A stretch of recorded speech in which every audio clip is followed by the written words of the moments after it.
Vítejte na světě mobilně. Dnes si ukážeme telefon Sony Xperia Z5 Compact. Nejdříve si ho prohlídneme pěkně z vnějšku. Přední část zaplňuje 4,6 palcový displej s HD rozlišením. Nad ním si můžeme všimnout přední kamerky a několika senzorů včetně notifikační diody. Tlačítka navigační se nacházejí až přímo na displeji. Většinu z vás ale bude zajímat právě toto tlačítko. To kombinuje jak zapínání a vypínání, tak i čtečku otisků prstů.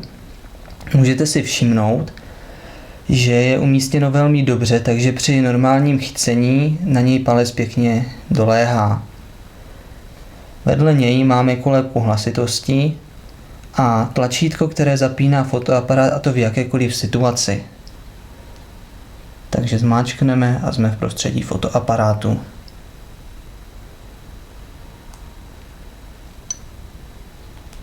Což je taky velmi praktické. Většina telefonů to tlačítko nemá, mimochodem je dvoupolohové.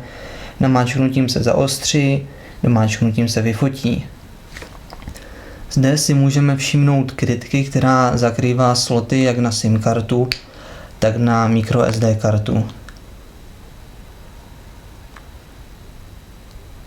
Zde se dá umístit poutko a na spodní straně najdeme klasické USB a vedle je mikrofon, který doplňuje mikrofon na horní straně, a zde máme ještě klasický konektor na sluchátka. Zadní strana doznala oproti minulému modelu velké změny.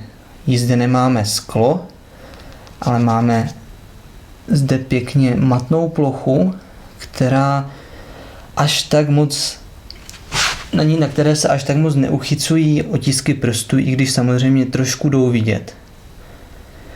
V tomto případě není čočka fotoaparátu přímo zarovnaná s povrchem, ale je trošku níž.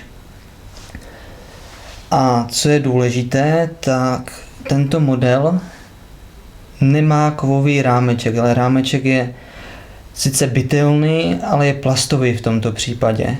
To si můžeme pěkně srovnat s Xperií Z5, která má rámeček kovový, což v tomto případě vypadá o mnoho lépe.